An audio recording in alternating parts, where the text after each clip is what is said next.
Good morning to so ఈరోజు topic ఏంటంటే applications of ordinary technology లేదా అప్లికేషన్స్ ఆఫ్ జెనెటిక్ ఇంజనీరింగ్ అని అంటాము. సో మనకి ఇచ్చినటువంటి సిలబస్లో applications of genetic engineering, applications in మెడిసిన్లో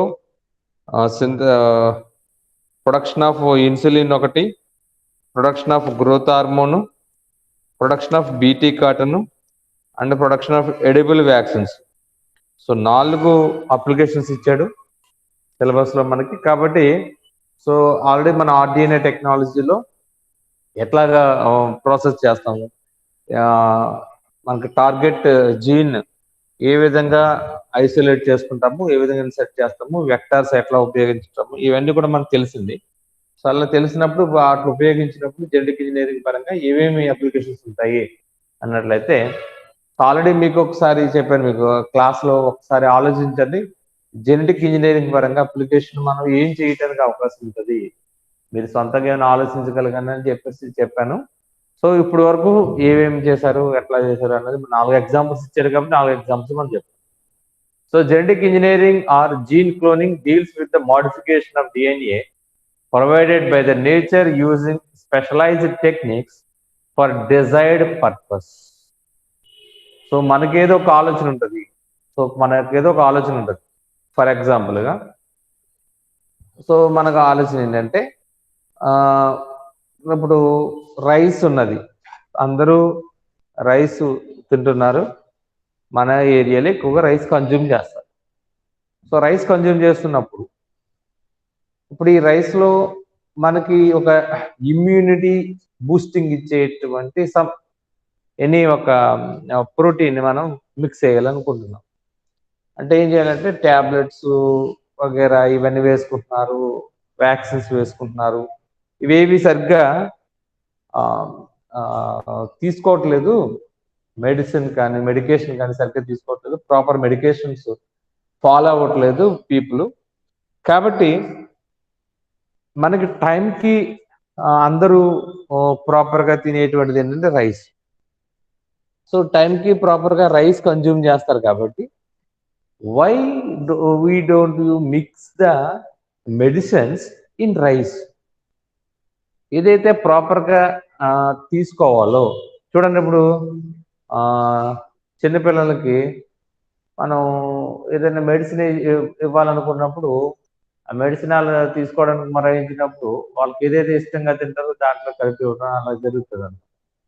సో వాళ్ళకి దాన్ని ఆ విధంగా మనకి ఒక మెడిసిన్ని జనం ప్రాపర్గా కన్జ్యూమ్ చేయట్లేదు, అందువల్ల ఇబ్బంది పడుతున్నారు మెడికేషన్ పరంగా అన్నప్పుడు రీసెర్చర్స్ ఏం చేస్తారంటే ఎందుకు మనకు రైస్లో మిక్స్ చేసి ఇవ్వకూడదు మెడిసిన్ అని ఆలోచించారనుకోండి. ఇప్పుడు ఆ మెడిసిన్ ప్రొడ్యూస్ చేసేటువంటి ఫర్ ఎగ్జాంపుల్ ఇప్పుడు కరోనా వైరస్ టైంలో ఎక్కువ తీసుకున్నటువంటి మెడికేషన్ ఏంటి చెప్పండి, అందరూ ఎక్కువగా తీసుకునేటువంటి మెడికేషన్ ఏంటి, ఇమ్యూనిటీ బూస్టింగ్ కోసం అందరూ ఎక్కువగా తీసుకున్నటువంటి మెడిసిన్ ఏమిటి చెప్పండి?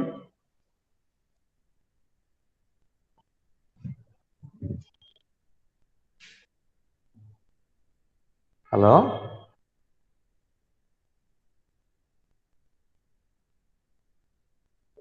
లైన్లో ఉన్నారా? అందరూ ఎక్కువగా తీసుకున్నటువంటి టాబ్లెట్స్ ఏం తీసుకున్నారు కరోనా టైంలో ఇమ్యూనిటీ బూస్టింగ్ కోసం?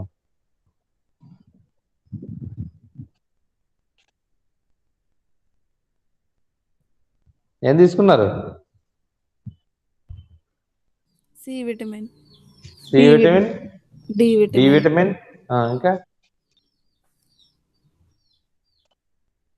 జింకోవిట్, అవునా? Multivitamins combination with zinc. C vitamin కూడా కాంబినేషన్ విత్ జింక్.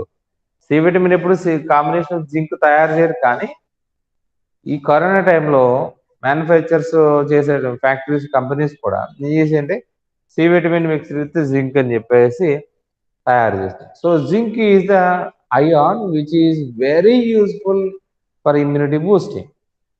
సో ఈ విధంగా అనుకున్నట్లయితే సో మన జింక్ మ్యానుఫ్యాక్చరింగ్, జింక్ ఏదైతే అయాన్ ప్రొడక్షన్ కానీ, సి విటమిన్ ప్రొడక్షన్స్ కానీ, మల్టీవిటమిన్ ప్రొడక్షన్స్ కానీ ఏదైతే ప్రొడ్యూస్ చేస్తాయో ఆ ప్రొడక్షన్ కారణమైనటువంటి జీన్స్ని మనం ఐసోలేట్ చేసి ఆ జీన్స్ని ఎక్స్ట్రాక్ట్ చేసి those genes recombinate with a vector and that is introduced into the rice genome. Got it? Okay, ఏదైతే జింక్ కానీ మల్టీవైటమిన్స్ కానీ ప్రొడక్షన్ కోసం కారణమైనటువంటి జీన్స్ ఏవైతే ఉన్నాయో ఆ ప్రొడక్షన్ చేయాలంటే వాటి మనం డైరెక్ట్గా జింక్ని ఏమి ఇంట్రడ్యూస్ అయ్యి మనం జింక్ మెటల్ ప్రొడక్షన్ కారణమైనటువంటి జీన్స్ అంటే మేబీ ఎంజైమ్స్ ప్రొడక్షన్ కోసం ఉపయోగపడే ఏంటి ఎక్కువ enzymes, those enzymes manufacture by the genes. So మనం ఏం చేస్తాం, జీన్స్ని ఎక్స్ట్రాక్ట్ చేస్తాం. ఆ జీన్స్ని ఎక్స్ట్రాక్ట్ చేసి ప్లాస్మిడ్స్లో ఇంట్రడ్యూస్ చేసి ఆ ప్లాస్మిడ్స్ని మనం ఏం చేస్తాం ఇక్కడ రైస్ జీనోమ్తో మిక్స్ చేస్తాం. రైస్ యొక్క ఆ ప్లాంట్ సెల్స్లో, రైస్ ప్లాంట్ యొక్క సెల్స్లో ఇంట్రడ్యూస్ చేస్తాం. So then in rice plant cells there is a recombinant DNA is there. Next so ఏమవుతుంది, రిప్లికేట్ అవుతుంది, ట్రాన్స్క్రిప్షన్ జరుగుతుంది. So product will be there. ఏమవుతుంది, రైస్లో ఏం ప్రొడక్షన్ జరుగుతుంది, వైటమిన్ ప్రొడక్షన్స్ జరుగుతాయి, జింక్ ప్రొడక్షన్ జరుగుతుంది అనమాట. ఇప్పుడు ఏం చేస్తాం, సి విటమిన్ని ప్రొడక్షన్ కావాల్సినటువంటి జీన్ తీసుకొచ్చి రైస్లో పెట్టామనుకోండి. ఇదివరకు రైస్ తిన్నప్పుడు మీకు ఎలా ఉంటుంది, మామూలుగా ఉన్నది స్టార్చ్ కదా, స్టార్చ్కి పెద్దగా టేస్ట్ ఏముండదు కదా. సో ఇప్పుడు ఏం చేస్తాము, సి విటమిన్ ప్రొడక్షన్ చేసేటువంటి జీన్ తీసుకొచ్చి రైస్లో పెట్టామనుకోండి. అప్పుడు రైస్ ఉడికిన తర్వాత రైస్ తింటుంటే ఎలా ఉంటుంది, రైస్ పుల్లగా. యా, సిట్రిక్ యాసిడ్ మనం ఏం చేస్తాం, యాస్కార్బిక్ యాసిడ్ ప్రొడక్షన్ చేసాం, అడు పుల్లగా ఉంటుంది. సో ఇలాంటి ఆలోచనలు వచ్చినటువంటి ఒక రైస్ ప్రొడక్షన్ ఏంటంటే గోల్డెన్ రైస్. వైటమిన్ ఏని ప్రొడ్యూస్ చేసేటువంటి బీటా కెరటిన్ ప్రొడ్యూస్ చేసే జీన్స్ని రైస్లో ఇంట్రడ్యూస్ చేయడం వల్ల రైస్ యొక్క కలర్ చేంజ్ అయ్యి వైట్ కలర్లో ఉన్న రైస్ గోల్డ్ కలర్లో చేంజ్ అవ్వడం వల్ల దాన్ని గోల్డెన్ రైస్. అలాంటి ప్రొడక్షన్స్ మన ఆర్డినరీ టెక్నాలజీలో మనం ఉపయోగించడం జరుగుతుంది అనమాట. సో ఎక్కువగా ఈకోలే బ్యాక్టీరియా మనం ఉపయోగించడం జరుగుతుంది. So first application medicine. Through the gene cloning one can manufacture existing the medicine relatively easily and cheaply. Gene cloning is instrumental in developing genetically engineered products to treat human diseases. So ఏమేమి ఉపయోగిస్తాము, ఏమేమి diseases మనం clean చేయొచ్చు అన్నట్లయితే, so such cloning factors for hemophilias, fertility drugs, hormones like insulin and growth. So number of diseases మనం ప్రాబ్లమ్స్ని cure చేయొచ్చు. So మనకి దాంట్లో ఉన్నటువంటి ఇన్సులిన్ ప్రొడక్షన్ ఒకటి, గ్రోత్ హార్మోన్ ప్రొడక్షన్ ఒకటి, వ్యాక్సిన్స్, ఎడిబుల్ వ్యాక్సిన్ ప్రొడక్షన్స్ ఒకటి. ఇప్పుడు మన ఇన్సులిన్ ఎట్లాగా ప్రొడక్షన్ చేయొచ్చు అనేటువంటి చూడండి. So today recombinant DNA technology has been applied extensively in a large scale production of protein and enzyme that are therapeutic and diagnostic interest. So మనకి ordinary technology ఉపయోగించి number of proteins, enzymes మనం తయారు చేస్తున్నాం large స్కేల్లో. ఇప్పుడు చూడండి, just corona వచ్చిన time వెంటనే rapid antigen test, rapid antibody test టక్ అని చెప్పేసి డయాగ్నోస్టిక్ కిట్స్ రెడీ అయిపోయినాయి. ఎట్లా రెడీ చేయగలిగారు? సో ఆ డయాగ్నోస్టిక్ కిట్స్లో ఉన్నటువంటి యాంటీజెన్స్ ఏంటి, యాంటీబాడీస్ ఏంటి, ప్రోటీన్స్. ఎట్లా తయారు చేయగలిగారు? Through the monoclonal antibody technology, rDNA technology, hybridoma technology అని అంటారు. సో ఆ విధంగా మనకి ఈ టెక్నాలజీని ఉపయోగించి, ఆర్డిఎన్ఏ టెక్నాలజీని ఉపయోగించి, జీన్ క్లోనింగ్ ఉపయోగించి డయాగ్నోస్టిక్ కిట్స్ తయారు చేస్తున్నారు, మెడిసిన్స్ తయారు చేస్తున్నారు, వ్యాక్సిన్స్ తయారు చేస్తున్నారు. సో ఇప్పుడు ఇన్సులిన్ ఏ విధంగా తయారు చేస్తున్నాము? సో ఫస్ట్ ఆఫ్ ఆల్ మనకి ఇన్సులిన్ తయారు చేసేటప్పుడు మీకు ఆల్రెడీ ఒకసారి చెప్పాను, మీకు పిగ్స్ని పెంచి, పిగ్స్ని చంపి వాటిలో ఉన్నటువంటి ప్యాంక్రియాస్లో ఉన్నటువంటి బీటా సెల్స్లో ఇన్సులిన్ని ఎక్స్ట్రాక్ట్ చేసేవాడు. అలా ఎక్స్ట్రాక్ట్ చేసి ఇన్సులిన్ ప్యూరిఫై చేసి మ్యానుఫ్యాక్చర్ చేసి ప్యాకింగ్ చేసి మార్కెట్లో రిలీజ్ చేసేవాడు. సో ఆ పని అవసరం లేకుండా ఇప్పుడు ఏం చేస్తున్నారు? So production of insulin equal by manipulating the genes. So ఈ కాలనీ మనకి జీన్స్ ఇన్సర్ట్ చేసి మళ్ళీ ప్లేస్ ఫస్ట్ ఏంటంటే 1978లో జీన్ టెక్ అని చెప్పేసి ఒక కంపెనీ తయారు చేసింది. జీన్ టెక్ అనే కంపెనీ మనకి హ్యూమన్ గ్రోత్ హార్మోన్ కూడా ప్రొడక్షన్ చేసింది, అలాగే ఇన్సులిన్ కూడా ప్రొడక్షన్ చేసింది. సో ఫస్ట్ FDA అప్రూవల్ పొందినటువంటి డ్రగ్ అనమాట ఇది. So food and drug authority ఉంటుంది FDA US లో. ఆ FDA ప్రతి డ్రగ్ కూడా ఎనీ కంట్రీలో డ్రగ్ ప్రొడక్షన్ జరుగుతుందంటే అది FDA అప్రూవల్ అవ్వాలి. ఆ FDA అప్రూవల్ అనేటువంటిది హ్యూమన్ ఇన్సులిన్ అదే మనకి RNA టెక్నాలజీ ద్వారా ఫస్ట్ మెడిసిన్ అనమాట ఇన్సులిన్ అనేటువంటిది. సో ఏ విధంగా తయారు చేస్తాం అనేటువంటిది ఒక స్కీమాటిక్ గా మీకు చూపించడం జరుగుతుంది. చూడండి ఒకసారి, ఇదిగో ఈ పిక్చర్ కనబడుతుంది కదా మీకు. సో దీంట్లో ఇక్కడ గ్రోత్ హార్మోను, హ్యూమన్ ఇన్సులిన్ రెండు ఒకే రకంగా ప్రొడక్షన్ చేస్తాం. సో డయాగ్రామ్ లో రెండాటిని రిప్రజెంటేషన్ చేస్తున్నాం ఇక్కడ. సో గ్రోత్ హార్మోన్ అంటే మీకు తెలిసిందే, గ్రోత్ హార్మోన్ గురించి చెప్పిన తర్వాత కూడా రెండాటిని కలిపి మీకు ఎక్స్ప్లెయిన్ చేస్తాను అక్కడ డయాగ్రామ్ లో. సో గ్రోత్ హార్మోన్ ఎక్కడి నుంచి రిలీజ్ అవుతుంది? పిట్యూటరీ గ్లాండ్ నుంచి రిలీజ్ అవుతుంది. పిట్యూటరీ గ్లాండ్ నుంచి గ్రోత్ హార్మోన్ రిలీజ్ అవుతుంది. దాన్ని సోమటోట్రోపిన్ అని కూడా అంటాము. సో సాధారణంగా చాలా మందికి ఈ గ్రోత్ హార్మోన్ యొక్క డెఫిషియన్సీ ఉంటుంది అనమాట. సో గ్రోత్ హార్మోన్ డెఫిషియన్సీ వల్ల ఏమవుతుంది, మనకి డార్ఫిజం వస్తుంది, షార్ట్ గా ఉంటారు ఎదగరు పిల్లలు. సో దాన్ని హైపోపిట్యూటరిజం అని అంటాము. సో ఆ డార్ఫిజం పోవడానికి ఈ గ్రోత్ హార్మోన్ ఇంజెక్షన్స్ ఇచ్చినట్లయితే వాళ్ళకి గ్రోత్ అనేటువంటిది పెరుగుతూ ఉంటుంది అనమాట. సో అలాగా గ్రోత్ హార్మోన్ ఏ విధంగా ప్రొడ్యూస్ చేస్తాము అనేటువంటి కూడా ఇన్సులిన్, గ్రోత్ హార్మోన్ ఒకటే డయాగ్రామ్ ఇక్కడ స్కీమాటిక్ రిప్రజెంటేషన్ కనబడుతుంది చూడండి. ఇది human cells. In case insulin produce చేయాలి అన్నట్లయితే ఇక్కడ తీసుకున్నటువంటి సెల్స్ ఏమవుతాయంటే ఐలెట్స్ ఆఫ్ లాంగ్రాన్స్ లో బీటా సెల్స్ తీసుకుంటాము. ఇన్ కేస్ మనకు కావాల్సింది గ్రోత్ హార్మోన్ అన్నట్లయితే ఇక్కడ సెల్స్ ఏమి తీసుకుంటామంటే పిట్యూటరీ సెల్స్ తీసుకుంటాం అంటే పిట్యూటరీ గ్లాండ్ సెల్స్ తీసుకుంటాం. So insulin cells, beta cells, growth hormone కావాలంటే పిట్యూటరీ సెల్స్ తీసుకుంటాం. సో సెల్స్ తీసుకున్న తర్వాత వాటిలో జీన్ ఆఫ్ ఇంట్రెస్ట్ ఏదైతే ఉందో జీన్ ని ఐసోలేట్ చేస్తాం. సో మీకు ఆల్రెడీ ఒకసారి చెప్పాను మీకు. సో జీన్ ఐసోలేషన్ అనేటువంటిది ఏదైతే రా సెల్స్ ఉన్నాయో వాటి నుంచి ఐసోలేట్ చేసుకోవచ్చు, లేదా మనకు జీన్ ని బై చేయొచ్చు. సో జీనమిక్ లైబ్రరీస్ నుంచి మనం కొనుక్కోవచ్చు జీన్ యొక్క సీక్వెన్స్. సో అట్లాంటి జీన్ తీసుకున్నా, సో ఏదైతే జీన్ ఉన్నదో ఇంట్రెస్ట్ ఆఫ్ జీన్ తీసుకున్న తర్వాత మనకు కావాల్సింది ఏంటి, సెకండ్ స్టెప్ ఏంటని చెప్పాను మీకు, వెక్టార్ తీసుకోవాలి, insertion of vector. So vector తీసుకోవాలి కాబట్టి ఇక్కడ వెక్టార్ ఏం తీసుకున్నాము, ప్లాస్మిడ్ అనమాట. ఏం తీసుకున్నాము, బ్యాక్టీరియల్ ప్లాస్మిడ్ తీసుకున్నాం.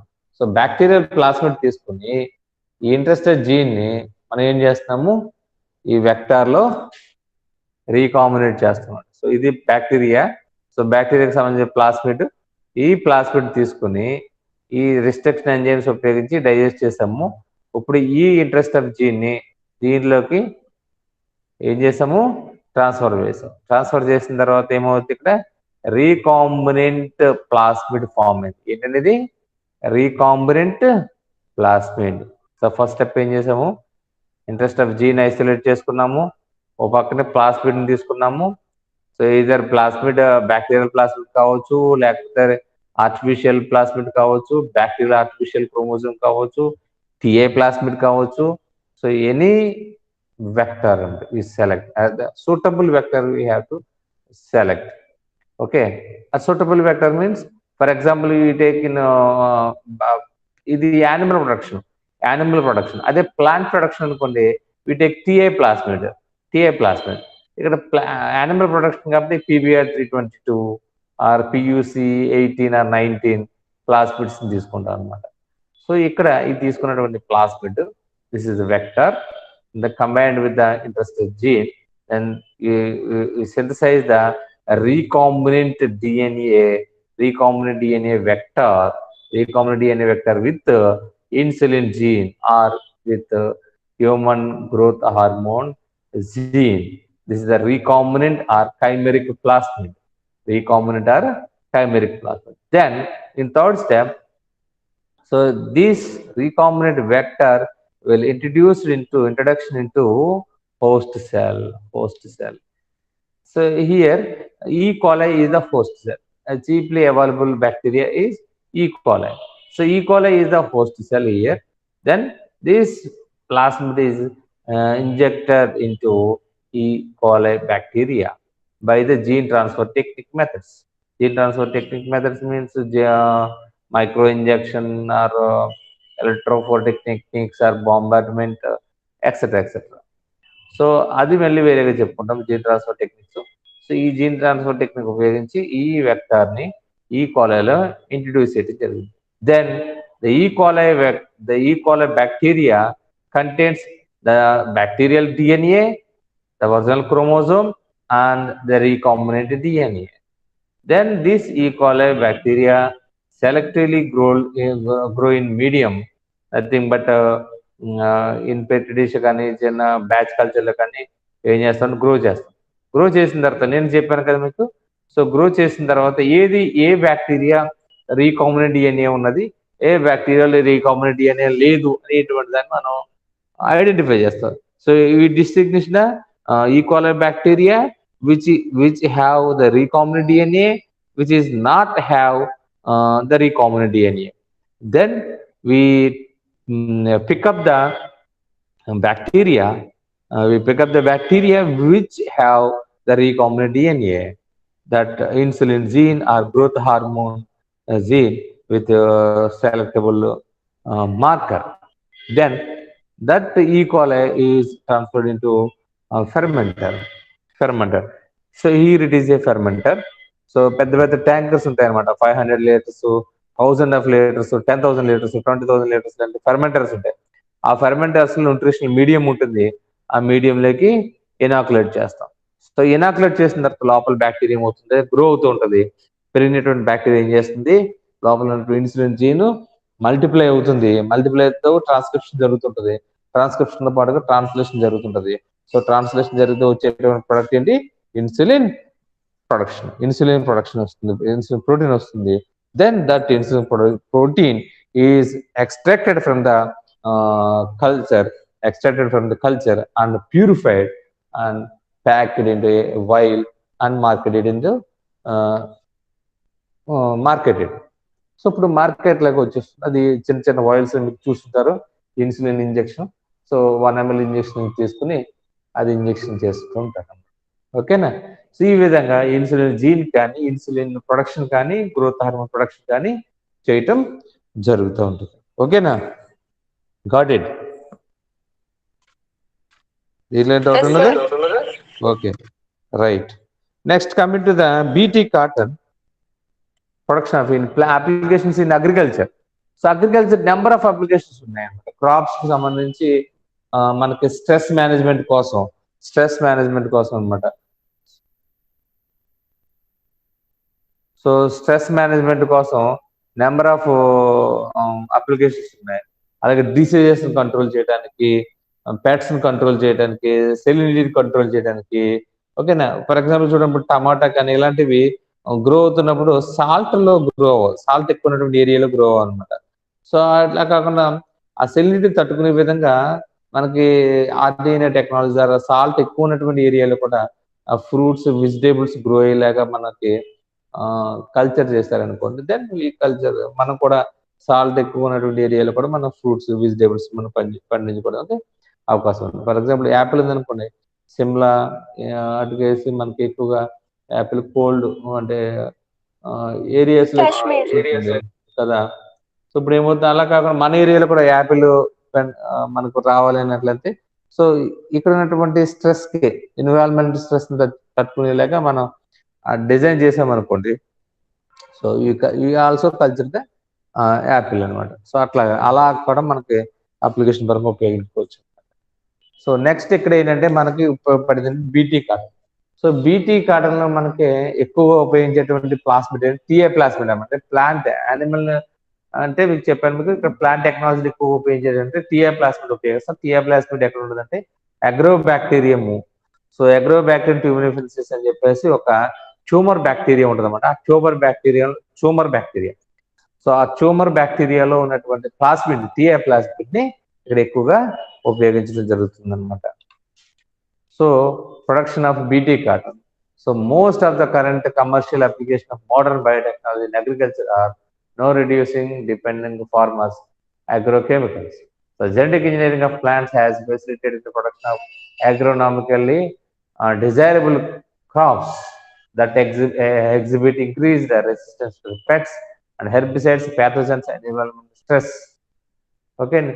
సో ఆ విధంగా ఈనాటిని తట్టుకుని పెస్టిసైడ్స్ తగ్గించుకోవాలి, రైతుకు ఖర్చులు తగ్గాలి, అలాగే ప్యాథోజన్ డిసీజెస్ ఏమి రాకుండా ఉండాలి, ఎన్విరాన్మెంట్ స్ట్రెస్ తట్టుకుని క్వాలిటీ అండ్ క్వాంటిటీ విధంగా మనకి రైతుకు ఉపయోగపడేలాగా ఈ అగ్రో సైంటిస్ట్లో మనకి వాళ్ళు రీసెర్చ్ చేస్తుంటారు. సో ఇక్కడ తీసుకున్నది ఏంటంటే కాటన్ తీసుకున్నప్పుడు సో లిపిడో ప్యాటర్న్ అని చెప్పేసి మన ఇన్సెట్స్ గ్రీన్ మనకు అది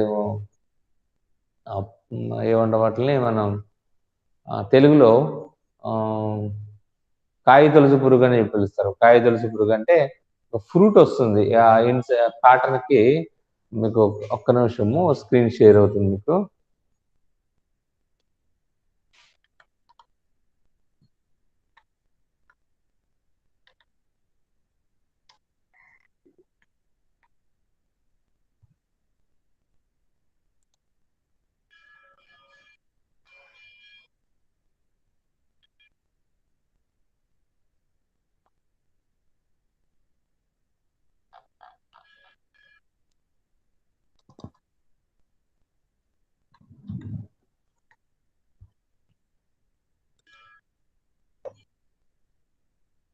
ఇక చూడండి, స్క్రీన్లో కనపడుతుంది మీకు.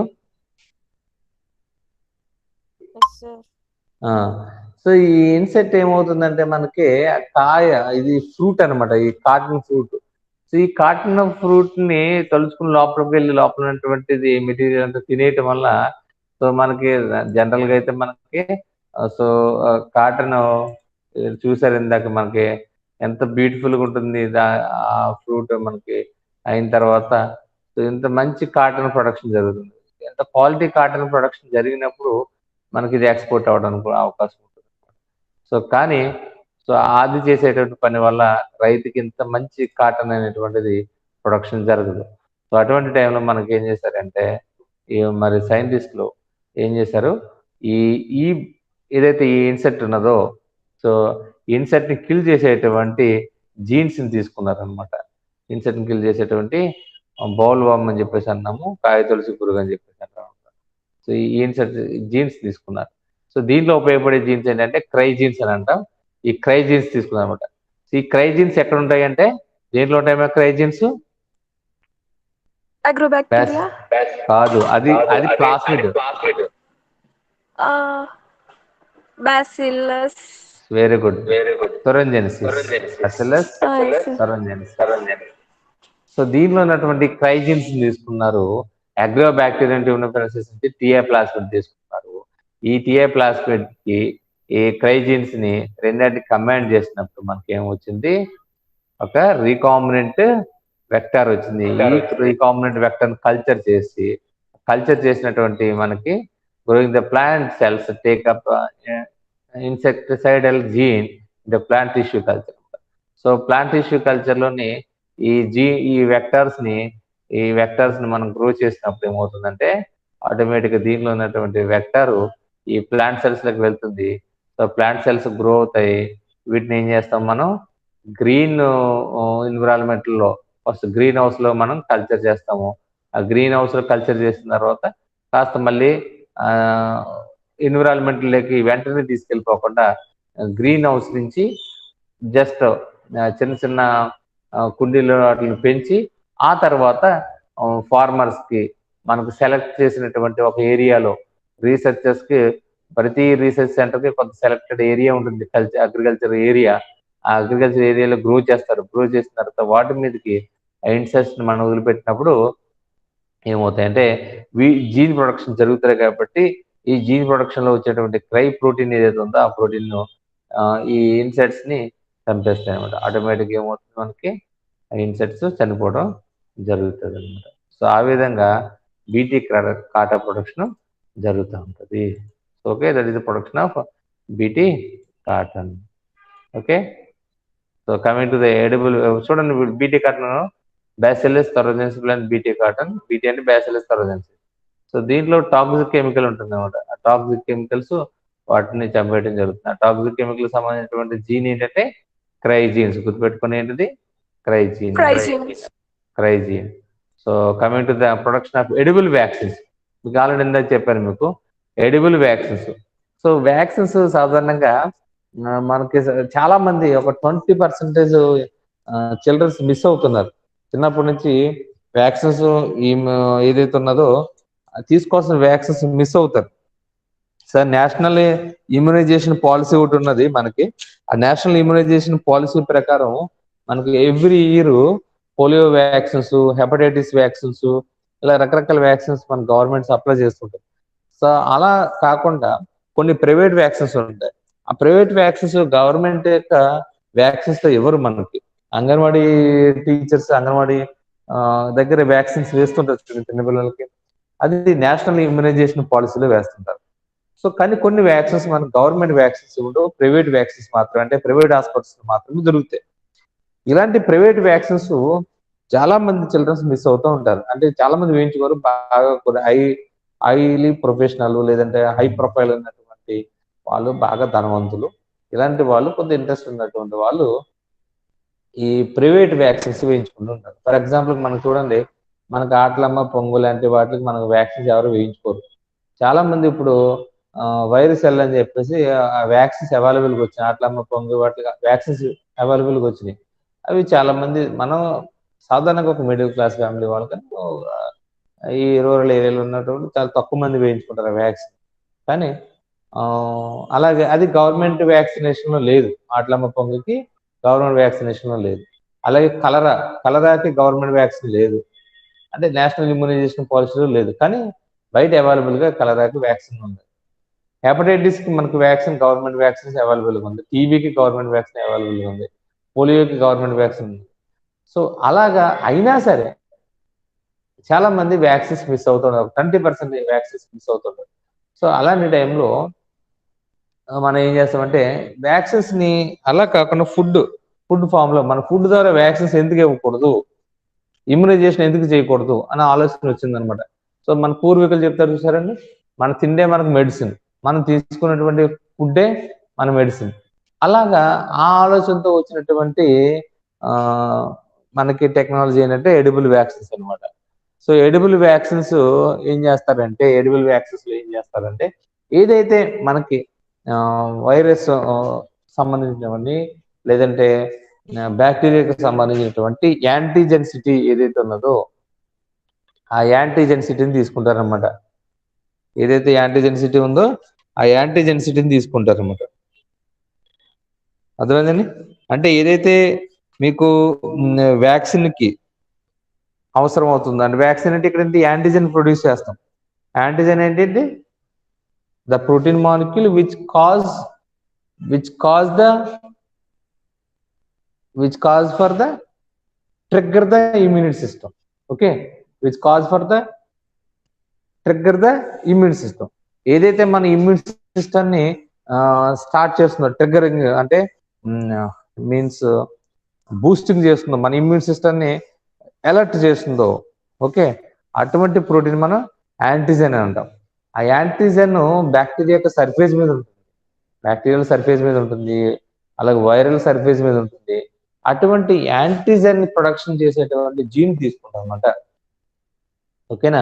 సో అటువంటి జీన్ మనం తీసుకుని టీఏ ప్లాస్మిడ్లో ఇన్సర్ట్ చేసి, ఇందాక చేసినట్టు టీఏ ప్లాస్మిడ్లో ఇన్సర్ట్ చేసి దాన్ని ఏ వెజిటేబుల్లో మనం దాన్ని పంపించాలనుకుంటున్నాం, ఏ ఫ్రూట్స్లో మనం దాన్ని పంపించాలనుకుంటున్నాం, పొటాటోలు పంపించాలనుకున్నా, బనానాలు పంపించాలనుకున్నా, టమాటాలు పంపించాలనుకుంటున్నాం, ఏదైతే ఆ ప్లాంట్ యొక్క కల్చర్లో ఇందాక బీటీ కాటన్ ప్రొడక్షన్ చేసినట్టుగా మనం ప్రొడ్యూస్ చేస్తాం అనమాట. సో ప్రొడ్యూస్ చేసినప్పుడు సో దట్ ప్రోటీన్ అంటే యాంటీజెన్ ఏదైతే ఉందో ఆ యాంటీజెన్ మనం ప్రొడక్షన్ చేసినటువంటి ఫ్రూట్స్ లో ఉంటుంది, వెజిటేబుల్స్ లో ఉంటుంది. అంటే ఫర్ ఎగ్జాంపుల్ మనం బనానా తీసుకోండి, అందరూ బనానా తింటారు. ఇప్పుడు ఏం చేస్తాం, బనానా యొక్క కల్చర్ తీసుకున్నాము. సో బనానా ప్లాంట్ కల్చర్ తీసుకున్నాము. ఆ ప్లాంట్ కల్చర్ చేస్తున్నప్పుడు మనం ఏం చేసామంటే ఇప్పుడు కరోనాకు సంబంధించినటువంటి యాంటీజెన్ తీసుకున్నాం అనుకోండి. కరోనాకు సంబంధించి యాంటీజెన్ తీసుకున్నాం. కరోనా యాంటీజెన్ ప్రొడక్షన్ చేసేటువంటి జీన్ తీసుకోవాలి. కరోనాకు సంబంధించినటువంటి జీన్ సీక్వెన్స్ తీసుకోవాలి. సో ఈ జీన్ సీక్వెన్స్ తీసుకుని ఆ జీన్ సీక్వెన్స్ని ఎక్కడ ట్రాన్స్ఫర్ చేస్తాము? టీఏ ప్లాస్మిడ్లోకి ఇన్సర్ట్ చేస్తాం. ఇప్పుడు టీఏ ప్లాస్మిడ్లోకి ఇన్సర్ట్ చేసిన తర్వాత టీఏ ప్లాస్మిడ్ కంటే recombinant DNA. The recombinant DNA nothing but the antigenic gene, the gene is isolated from the coronavirus. Okay, so ఇప్పుడు ఆ టీఏ ప్లాస్మిడ్ తీసుకొచ్చి ఏం చేస్తాం? మనం అక్కడ అగ్రోబ్యాక్టీరియం ట్యూమినిఫెరసిస్ అనేటువంటి బ్యాక్టీరియా నుంచి టీఏ ప్లాస్మిడ్ తీసుకున్నాం కదా.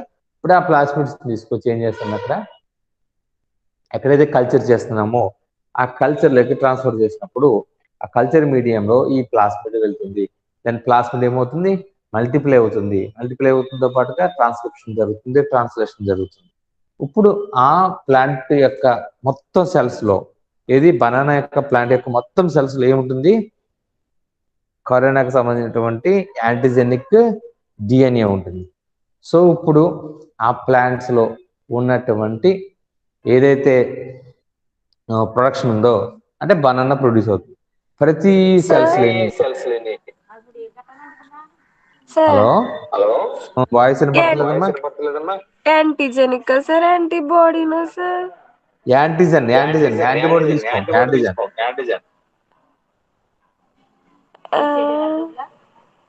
యాంటీబాడీస్ మనం ప్రొడ్యూస్ చేస్తాం, మన బాడీ ప్రొడ్యూస్ చేస్తాం. ఓకే,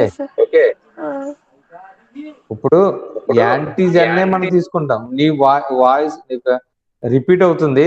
మీరు హెడ్సెట్ పెట్టుకున్నారా, మామూలుగా వింటున్నారా?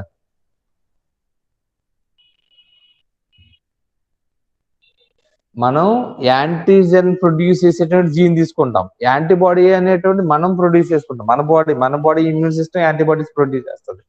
మనం తీసుకున్నటువంటి జీన్ ఏంటంటే యాంటీజెనిక్ జీన్ తీసుకుంటాం. సో యాంటీజెనిక్ జీన్ తీసుకున్నప్పుడు ఈ ప్రొడక్షన్ ఎంత అయిన తర్వాత ఏదైతే ఫ్రూట్ కానీ వెజిటేబుల్లో యాంటీజెన్ ప్రోటీన్ ఉంటుంది అన్నమాట. ఇప్పుడు ఆ ఫ్రూట్ మనం తీసుకుంటాం కదా, తింటాం కదా.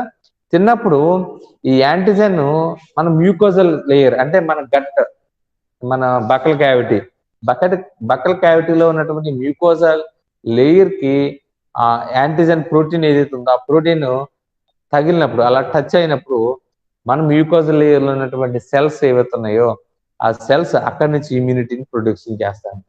సో ప్యాథోజన్ వచ్చింది అంటే మనం ఇప్పుడు ఏం చేస్తామంటే ఒక డమ్మీ దాన్ని మనం పంపిస్తాం లోపలికి, ఒక డమ్మీ వైరస్ ని పంపిస్తాం అనమాట. యాక్చువల్ దాంట్లో వైరల్స్ లేకుండా ఒక డమ్మీ వైరస్ ని మనం పంపిస్తున్నట్టు లెక్క మన బాడీలోకి, ఫ్రూట్ ద్వారా కానీ వెజిటేబుల్ ద్వారా కానీ. ఇప్పుడు మన బాడీ ఎలా ట్రీట్ చేస్తుంది? ఒక ఒరిజినల్ వచ్చినట్టుగా, ఒక ఒరిజినల్ వైరస్ వచ్చినట్టుగా మన బాడీ ట్రీట్ చేస్తున్నాం. సో ట్రీట్ చేసి దాంతో ఫైట్ చేయడానికి అనుకూలంగా ఏం చేస్తుంది? యాంటీబాడీస్ ని ప్రొడ్యూస్ చేస్తుంది. Got it? Yes sir. So ఇప్పుడు ఆ యాంటీబాడీస్ ఎక్కడ ఉంటాయి? మన బ్లడ్ లో ఉంటాయి. ఓకేనా? సో ఇప్పుడు మన బ్లడ్ లో ఉన్నటువంటి యాంటీబాడీస్, అలాగే మనకి యాంటీబాడీ ప్రొడక్షన్ జరుగుతున్నప్పుడు బి సెల్స్, మెమరీ సెల్స్ కూడా ప్రొడ్యూస్ చేస్తాయి. సో టోటల్ గా మన బాడీ అప్పుడు ఇమ్యూనిటీ బూస్టింగ్ అయిందా లేదా? యాంటీబాడీస్ మనకు బాడీలో ప్రొడక్షన్ జరిగినాయా లేవా? జరిగినాయి. ఇప్పుడు రెడీగా ఉంది మన బాడీ ఫైట్ చేయడానికి. ఇప్పుడు నిజంగా మనం కరోనా వైరస్ ఎఫెక్ట్ అయ్యామనుకోండి, అప్పుడు మన బాడీ ఏం చేస్తుంది? దాంతో fight against the corona virus. Then మన కరోనా వైరస్ ఎఫెక్ట్ అవుతుందా అవదా? అవదు. సో సక్సెస్ అయిందా లేదా వ్యాక్సిన్? అయ్యింది సార్. అదే ఎడిబుల్ వ్యాక్సిన్స్ ప్రొడక్షన్. ఓకే, అంటే మనం తెలియకుండా మనం ఆ ఫ్రూట్ తినటం వల్ల మన బాడీలోకి వ్యాక్సినేషన్ వస్తున్నారు. అలా కాకుండా పర్టికులర్ గా ఒక టైంలో ఇంజెక్షన్ చేయించుకుని ఒక టైం ప్రకారం మనకు ఆ వ్యాక్సిన్స్ వేసుకోవడం అలా కాకుండా, సో జనాలు తీసుకునేటువంటి ఫ్రూట్స్ వెజిటేబుల్స్ లో ఈ వ్యాక్సిన్ ప్రొడక్షన్ మనం చేసేస్తాం డైరెక్ట్ గా. ఆ జీన్ ని ఇన్సర్ట్ చేయడం వల్ల యాంటీజెన్ ప్రోటీన్ ని మనం ఈ ఫ్రూట్స్ వెజిటేబుల్స్ లో మిక్స్ చేస్తాం. ఓకేనా? Got it? So that is the production of edible vaccine. Okay,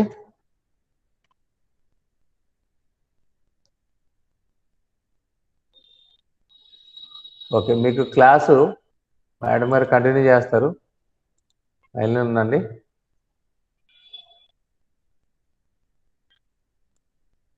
ఒకసారి నాకు అటెండెన్స్ చెప్తారు కానీ.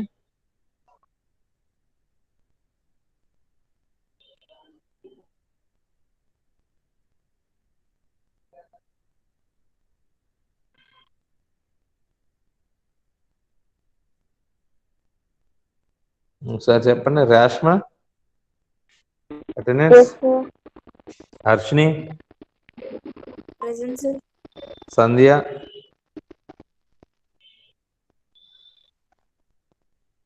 సంధ్య ఓకే, శ్రీలేఖ రాలేదు, Ashadevi, present sir. Sharun, Leena, present sir. Chamindavas, Vijay Kumar, Vijay Kumar, Vijay Kumar, Vijay Kumar వచ్చాడు కదా. విజయ్ కుమార్, సుమలత, వచ్చాడు. Sumalatha, Priyanka, Harsha, present sir. Harsha, Harsha present sir. Okay, Vandana, present sir. Okay, 11 members are present. Okay, Sandhya వచ్చింది కానీ మాట్లాడట్లేదు సార్. సంధ్య వచ్చింది. ఓకే, నెక్స్ట్ మేడం గారు కంటిన్యూ చేస్తారు క్లాస్.